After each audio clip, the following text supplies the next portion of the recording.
তা ইসলামের নাম দিয়ে যদি বিজাতি এবং অনৈতিকতা, উচ্ছৃঙ্খলতা, ধোঁকাবাজি, মিথ্যাচার, এটাও কোনোদিন ইসলাম হয় না। যে বাংলাদেশের ভিতর আল্লাহর রহমতে আপনাদের দোয়ায় একমাত্র নিষ্কলুষিত যদি কোনো ইসলামের নামক দল নাম থেকে থাকে, সে হলো ইসলামী আন্দোলন বাংলাদেশ। আজ পর্যন্ত আমরা আমাদের নীতি আদর্শকে আল্লাহর ফজলে আমরা বিলীন করি নাই। আজকে পরীক্ষিত হয়ে গেছে।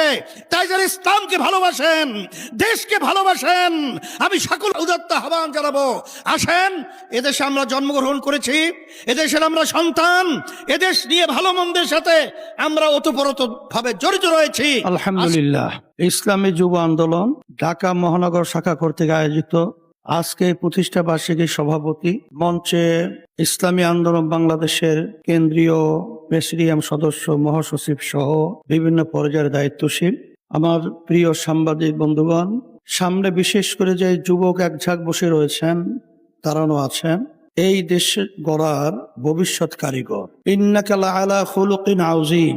আল্লাহ রাব্বুল আলামিন তার প্রিয় রাসূল, প্রিয় নবী মুহাম্মদুর রাসূলুল্লাহ সাল্লাল্লাহু আলাইহি ওয়াসাল্লামকে উত্তম চরিত্রের অধিকারী করে আল্লাহ তাকে সৃষ্টি করেছেন।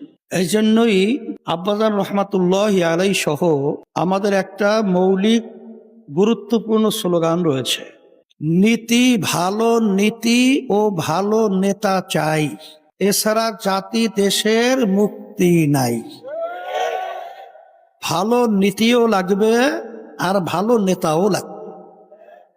এছাড়া বাস্তবে আমরা যে এই রাজনীতি করি, আমাদের যে লক্ষ্য উদ্দেশ্য, কখনোই এটা বাস্তবায়িত ইতিহাসে দুনিয়া কোনোদিন হয় নাই আর কোনোদিন হবে না।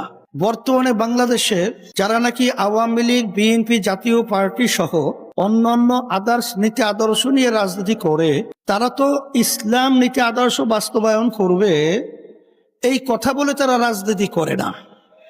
কিন্তু আবার কিছু ইসলামের নামে দল রয়েছে। আমাদের গ্রামে একটা বড় প্রবাদ বাক্য রয়েছে, একেবারে দেখতে কালো, নাম দেশে দলা মেয়া। কিন্তু আসলে দলা মেয়ার সাথে বাস্তবে তার কি মিল আছে?